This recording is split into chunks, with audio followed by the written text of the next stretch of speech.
asalaamaaleykum mbokki Sénégal ginnaaw bu ñu sante yàlla di masawu askanu Sénégal di jaale askanu Sénégal ci tiis bu ñu yàlla natto depuis quelques jours mbokk yi lii laa gisoon ma waxoon ko te maa ngi am mettit lool parce que lu ma doon ñaan yàlla musal ko askanu Sénégal mel ni moom la ñuy dund tey nii wax ji nu ko tubaab yi di waxee l'heure est grave te le génie du peuple sénégalais daanaka yàgg nañ dund ay situation yu metti wante yàlla yàggal nañu suturaal ba ñu génn ci te dama ci am yaakaar incha allah que bii tamit dinañ ci génn incha allah moo tax mbokk yi duma sori ci wax ji kàddu yi lu ko waral bugguma commenter lu tubaab di wooye parodie de justice parce que askanu Sénégal amul kenn ku ci am xel ñaar ci justice su Sénégal tey lu muy exécuter ci ay commandes politiques ak tamit lii di responsabilité justice du Sénégal tey ci mettit cu askanu Sénégal di dund ci seen yenn décisions yi parce que jàppewuma ko comme condamnation lu ma ko jàppee mooy disqualification ak élimination luñ ci namm ñoom mooy bëgg a organiser sélection te bañ a organiser élection te may biralaat encore kàddu yi di ko jëmale ci président de la République président Macky Sall président maa ngi lay ñaan ci yar ak teggin nga dellu siwaat sa xel parce que président Sénégal jiwu la lii suñu mbokk nga suñu président nga loolu la yàlla dogal loo ñuy teg suñ la ko tegoon tey doo nekk président du Sénégal seetatel sa taxawaay président wax naa la ko ba ñu yàlla may ñu toog amoo fi noonu dégg naa sa ay kàddu ci dialogue bi bu ngay ubbi dialogue bi am na sax ay sénégalais yu xaw a ñaawlu peut-être le ton wala les mots utilisés président man pour que Sénégal am jàmm man nangu naa raam ñaan la yow parce que jàmm bi ngi sa loxo parce que lu fi yee tey fitna Sénégal xam nga ñun xam nañ te yàlla mën na seede président ne nga waxu troisième mandat nañ la ko ñaan ci njëkk dama ne su nekkee loolu lañu nar a def pour que Sénégal am jàmm man Barthélémy Diaz en tant que maire de Dakar maa ngi leen ñaan ci njëkk waxu troisième mandat bi président nga teg ko ci suuf en tant que acteur politique président maa ngi lay ñaan ci njëkk waxu troisième mandat bi nga teg ko ci suuf président de la République en tant que rakk ci yow maa ngi lay ñaan ci njëkk waxu troisième mandat ñu teg ko ci suuf ma yokk ci tamit ma ñaan la ko ci njëkk ak ci yar ak teggin parce que lu ñuy dund tey nii jaru ko te lii yëpp lu ko waral mën nañ juum wante lu ko waral mooy lu ñu xalaat ci waxu troisième mandat te tey mu am ci askan bi ñu ci bëri ñu jàpp ni que yow da ngaa bëgg a éliminer ñëpp pour mën a toogaat fii te président yow xam nga ñun xam nañ te yàlla mën na seede wax nga sa gémmiñ suñu nopp ba ngay def référendum te xam nga lu constitution wax te président violence bu ñuy gis tey yépp lenn rek ko waral te mën naa juum et je pense que waxu troisième mandat bi soo ci nangoon yàbbi ci daanaka xol yi mën nañ féexaat moo tax président may sàkku ci yow nga génn wax ak sa askan wax leen lu ñu mën a dégg parce que président nooteel bu ñuy wootee Sénégal jaay doole bu ñuy wootee Sénégal mënatul continuer kon nag président xoolaatal sa taxawaay parce que ñu nekk ci mbedd yi mu neex la mu naqari la yaay seen président te bañ lay fal dañ la faloon ngir yaakaar musuñu la fal ndax lu ñuy gis tey nii di ko dund tey nii loolu xel musu ko xalaat te loolu dara jaru ko ci àdduna fii yàlla rekk fi nekk keneen nekku fi am yàlla mooy buur ñàkk yàlla mooy buur amoo fi noonu wax naa la ko di bérilaat wax ci président dañ la bëgg a dimbali ndax yow nga mën a dimbali Sénégal ci ban anam dimbali la pour xool naka lañ lay wutal yoon nga génn fii par la grande porte parce que mooy sa cër président sélection bu ngeen nam ma def Sénégal kenn mënu ko fi nangu parce que constitution lu mu leen may ci sañ-sañ mooy ngeen nangu organiser élection sélection bi dafa yàgg ñuy toog di muñ tey nag yàlla wane na boppam yàlla moo décidé que sélection jeex na may sàkku ci yow tamit nga nangu loolu président moo tax président je crois que ne nga du am benn sujet tabou ma ne la comme amul benn sujet tabou nañu waxtaane lépp parce que ci waxtaan la lépp xej may sàkku tamit ci askanu Sénégal ñu bàyyi xel ci lu ñuy wax parce que ba Sénégal doone Sénégal ba tey mbokk yi yàgg nañ fippu yàgg nañ wane suñu naqar wante kenn musu fi am ndam kenn musul egg au pouvoir par une violence absolue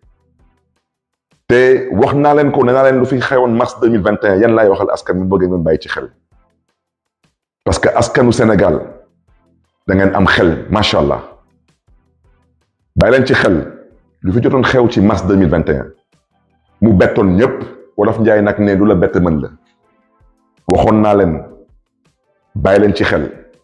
depuis 48 heures su ma juumalee am nañu egsi fi Dakar mais profiter ci occasion bi en tant que maire de Dakar pour souhaiter à la Grande Muette la bienvenue chez eux, la bienvenue dans leur capitale. Les inviter à continuer à rester cette armée républicaine exemplaire, aux côtés du peuple sénégalais. Mais je voulais vous rassurer, vous, cette Grande Muette, que Dieu vous garde et que Dieu vous bénisse. Nous allons trouver un dénouement heureux à cette situation. Nous sommes des acteurs politiques. Nous sommes un peuple mûr. Dañuy sàkku ci yéen nag que vous puissiez nous accompagner. Mais à vous, le peuple sénégalais, bàyyi leen xel ci lu mu leen wax. Si on ne s'entend pas, que personne vienne dire que gisee ko woon noonu wala dégg ko woon noonu kon nag maa ngi sàkku tamit ci tous les acteurs politiques de tous bords y compris suma mbokk yu nekk biir opposition ñu seq ak ñoom suñu Yewwi Askan Wi ak suñu F24 dama leen di ñaan ci yar ak teggin xoolaat leen seen taxawaay vous êtes des responsables et vous avez une responsabilité à assumer dans ce pays te xam ngeen ko du ngeen ay xaleel te bu leen fooye seen xel munu leen ne da ngeen bëgg a jiite réew mi toll fu mu toll tey nii ngeen ne du ngeen waxtaan loolu mënul nekk su ma baat ci kaw nag su ngeen ko defulee ëllëg lu fi munti am bu leen taxawaat ci kanamu askanu Sénégal ngeen ne da ngeen bëgg a jiite Sénégal déet bugg leen jiite Sénégal dama ne lu kilifa diine yépp sant xam ngeen ko au passage ñu ngi nuyu tous les chefs religieux de ce pays toute religion confondue ñu ngi leen di nuyu di leen di ziar di leen di jox seen wàccuwaay te may biiralaat wax ci nee naa kilifa diine wàccoo nañu ak askanu Sénégal fu ñu naroon wax nañ fa ñu naroon waxal wax nañ ak ñoom lu ci des mooy que les acteurs fassent preuve de tenue et de retenue mbokk yi am na ñu bëri ñu jàpp ni que président dina def 3e mandat man mën naa juum wante man gëm naa ni que 3e mandat du am Sénégal mais nañ ko teg ci yoon nañu waxtaan te bàyyi nekk fii di jéem a xokkalante suñu biir wala tubaab di wooye se faire peur jouer à se faire peur loolu amul solo amul benn solo parce que xam nañ kañ la ñuy commencer mais xamuñu kañ lay jeex ak naka lay jeexee kon nag mbokk yi lu tax may wax lu may wax nii dañu nar a am élection présidentielle février 2024 gis naa ci ouverture dialogue bi parce que nekkuma fa woon dama doon xaar ñu jox ma les termes de référence lan la ñuy waxtaane parce que man lu ma tax a jóg dem naa ne ataaya déet man naan ataaya taxuma jóg lu ma tax a jóg mooy dem waxtaane Sénégal ak lan la ñu mën a def ba génn Sénégal ci guutu bu mu nekk nii am nañu bokk ci beneen boor bi ñoo xam nag lu leen tax a jóg ñoom ñu ne daal dañu xalaat que mandat président dañ ko nar a proroger ñii ne 1 an ñii ne 2 ans ñun d'accord duñu si tey duñ si mës a d'accord mbokk yi bu leen jox gaañ yi excuse wala prétexte pour ñëw na leen dëkk bi dafa instable mënuñu fi organiser élection bu leen ko def xel mooy xeex xol du xeex am na dëkk bu sorewul Sénégal mënuma tudd turam président toog na fa 10 ans musu fa am élection ndax lan ñu ne dafa amoon une rébellion dans le nord de ce pays bu leen jox gaañ yi excuse parce que gaañ yi ñu ngi dem te bu leen nangu gaay yi di dem di ñu yóbbaale parce que réew mi ala kulli al ñoo ko bokk te lu ñu bokk dañ koy pencoo duñ ko pàccoo lu ñu bokk dañ koy waxtaanee duñ ko yàq-yàqet kon nag mbokk yi damay bañ a guddal mais fu may daaneel tamit mooy aux forces de défense et de sécurité ñu ngi leen di masawu tamit ñu ngi leen di jaale seen mbokk yi fi jóge te metti na ci ñëpp wante yéen tamit ñuy sàkku ci yéen yenn yi su mën a ñàkk wax dëgg yàlla ngeen def seen kéem kattan mu ñàkk parce que yéen yaa leen choisir def maintien de l'ordre mënul ànd ak bouclier humain dañuy waxante dëgg mënu leen dem jëli xare bu ndaw te da ngeen di ko utiliser comme bouclier humain loolu rafetul ci image du Sénégal ndaw ñi tamit ñuy manifester vous exercez certes un droit mais bàyyi leen xel ci dara ñu nekk ci mbedd bi ñoo xam ay policiers lañu ñoo xam ay gendarmes lañu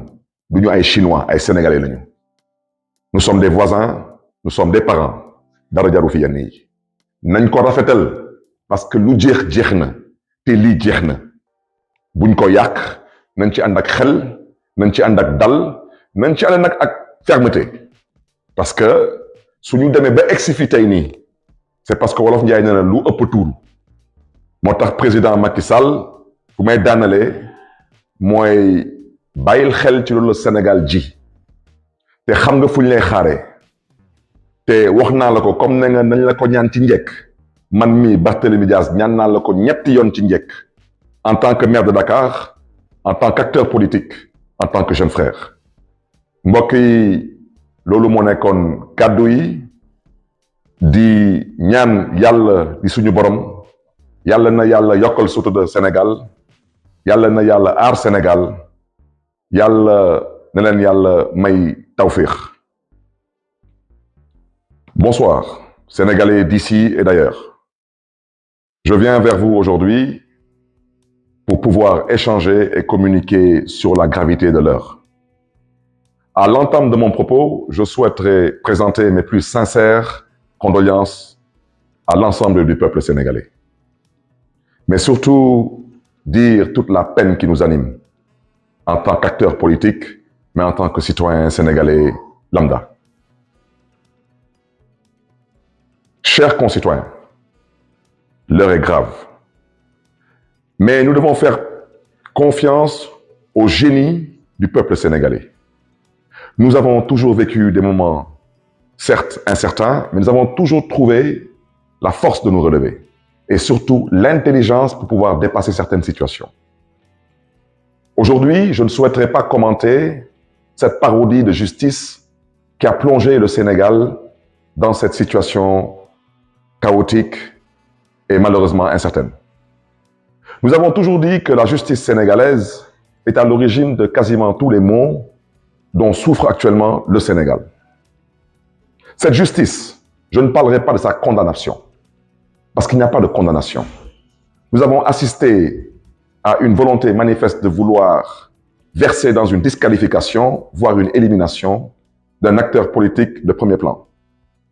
Et je voudrais dire que nous sommes aujourd'hui au 3e, voire au 4e cas. Et ça ne peut plus continuer. Et l'objectif recherché dans cette parodie de justice, c'est de trouver les voies et moyens de créer les conditions d'organiser une sélection et non une élection en 2024, surtout concernant l'élection présidentielle qui est tant attendue par le peuple sénégalais. C'est la raison pour laquelle j'aurais souhaité interpeller directement M. le Président de la République, M. Macky Sall. il n'y a pas de problème juridique concernant les hommes politiques. Ce qu'il y a aujourd'hui, c'est la volonté d'un homme qui est en train de s'abattre sur d'honnêtes citoyens, sur des leaders politiques qui n'ont peut-être commis qu'un seul crime, c'est de nourrir une ambition de servir leur pays. Et cela n'est pas honorable dans une démocratie qui se respecte. C'est la raison pour laquelle, Monsieur le Président de la République, je prends l'opinion nationale et internationale à témoin. Vous avez, lors de l'ouverture du dialogue national, vous avez, concernant la question du troisième mandat, vous avez dit que on n'a qu'à vous le demander en tout respect et en toute courtoisie. Et qu'il n'est pas question que vous acceptiez que certains vous le demandent par la force. Monsieur le Président de la République, pour la paix au Sénégal, nous sommes prêts, nous, à nous mettre à genoux. Parce que vous avez la clé aujourd'hui entre vos mains de la sortie de crise de ce pays et personne d'autre. C'est vous, Monsieur Macky Sall, vous, Président de la République. Alors, comme vous avez demandé à ce qu'on vous demande, s'il vous plaît, de ne pas briguer le troisième mandat, je vous demanderai 3 fois, s'il vous plaît, Monsieur le Président Macky Sall, d'évacuer cette question concernant cette volonté qui vous est prêtée de vouloir briguer un troisième mandat. D'abord, je vous demande, s'il vous plaît, en tant que maire de Dakar. Je vous demande, s'il vous plaît, en tant qu'acteur politique. Je vous demande, s'il vous plaît, en tant que jeune frère. Le Sénégal ne mérite pas ce qu'il est en train de vivre présentement. Le Sénégal ne mérite pas aujourd'hui de vivre cette souffrance qui nous est imposée au nom de la bêtise politique, et excusez-moi de cette expression. 2 jours de manifestation, 15 morts, injustifiables et inacceptables. Nous avons été, nous sommes et nous comptons rester ce modèle de démocratie sur le continent africain et à travers le monde. Et Monsieur le Président Macky Sall, vous avez la responsabilité historique d'accompagner le Sénégal à continuer à rester debout, droit dans ses bottes. Parce que le peuple sénégalais, en votant pour vous, n'a pas voté pour être massacré, n'a pas voté pour être humilié. Le peuple sénégalais a voté pour vous en espérant pouvoir compter sur vous pour conduire le Sénégal vers un développement durable et viable. C'est la raison pour laquelle, Monsieur le Président de la République, je vous interpelle directement. Je vous invite à prendre vos responsabilités et à vous adresser au peuple sénégalais. Rassurez le peuple sénégalais. Prenez l'engagement de respecter vous-même vos propres engagements envers le peuple sénégalais, surtout lors du référendum que vous avez eu à organiser en revisant la Constitution du Sénégal, qui, vous l'avez déjà dit, et vous l'avez répété aussi bien au niveau national qu'à l'international, ne vous permet pas de prétendre briguer un troisième mandat. Parce que cette question, Monsieur le Président de la République, de votre volonté qui vous est prêtée, de vouloir briguer un troisième mandat, est à l'origine de tout ce qui se passe actuellement. Monsieur le Président de la République, vous n'avez pas le droit d'éliminer des adversaires politiques. C'est ça la vérité. Parce que si le président Abdoulaye Wade, au passage à qui je rends un vibrant hommage, avait décidé d'en faire de même, je ne pense pas qu'aujourd'hui vous serez président de la République du Sénégal. C'est la raison pour laquelle je vous invite respectueusement, je vous invite une fois de plus à revenir à la raison, Monsieur le chef de l'État. Regardez ces enfants, regardez ces pères et ces mères de famille qui souffrent, regardez ce pays aujourd'hui qui est à genoux. Je vous invite à vous ressaisir. Je vous invite à prendre cette main qu'on vous a tendue. Faites-le pour l'intérêt de ce pays qui vous a vu naître et grandir. Mais faites-le surtout pour l'intérêt de ce pays qui vous a donné tous les honneurs. Vous avez été dans ce pays ministre d'État, président de l'Assemblée nationale du Sénégal, premier ministre et chef de l'État. Ce pays ne vous doit plus rien du tout, Monsieur le chef de l'État. À ce peuple sénégalais, ce peuple vaillant, je vous réitère mes condoléances. Nous avons tous mal. Mais sachez une chose, c'est que les épreuves de la vie sont faites pour renforcer les hommes et les peuples. Vous avez rendez-vous avec votre destin. Ne bousillez pas tout. Dans quelques mois, vous allez être un pays pétrolier et gazier. Beaucoup de choses changeront dans ce pays. Ne marchez pas vers le mur, ce n'est pas votre devoir. Faites preuve de tenue et de retenue, mais dans la fermeté et dans la dignité. Mais Retenez ce que je vous dis. La politique, c'est comme cela. Et c'est comme cela, malheureusement, dans la plupart des républiques bananières. Lors de l'ouverture de ce dialogue, certaines personnes, pour ne pas dire certains acteurs de certains bords, ont agité leur volonté de voir éventuellement l'actuel président proroger son mandat d'1 an ou de 2 ans. Je vous invite à ne pas leur donner cette possibilité. Je le répète que dans un pays pas loin du Sénégal, on a vu récemment un président rester au pouvoir pendant plus de 10 ans sans organiser aucune élection, au prétexte qu'il y avait une rébellion dans le nord de son pays. Dans ces conditions, ne donnez pas à certains acteurs politiques le prétexte ou l'excuse de rester encore au pouvoir, sachant qu'ils n'ont pas droit à un 3e mandat. Faisons preuve d'intelligence, faisons preuve de responsabilité, faisons preuve de citoyenneté dans la dignité et la fermeté, mais n'insultons pas l'avenir. Je vous l'avais dit, si nous n'arrivons pas à nous entendre, il y a un acteur qui rentrera en jeu. Et depuis 48 heures, cet acteur est en ville. Vous me permettrez de saluer l'armée sénégalaise, de leur souhaiter la bienvenue dans leur capitale et de prier pour eux, que Dieu les garde, que Dieu les bénisse. Je souhaiterais, à l'endroit de cette grande muette, vous dire que vous avez toujours été la fierté de ce pays, la fierté du continent. Je vous invite à rester à la place qui est la vôtre. Je vous invite à nous faire confiance et je vous invite au besoin à nous accompagner à trouver des solutions de sortie de crise. Mais je vous invite surtout à rester aux côtés du peuple sénégalais. Mais je vous invite, vous, peuple sénégalais, sachez que chacun doit rester à sa place et ce pays doit continuer à être dirigé par la grâce de Dieu, par des civils. Faisons preuve d'intelligence et je fais partie de ceux qui pensent aujourd'hui que le président de la République du Sénégal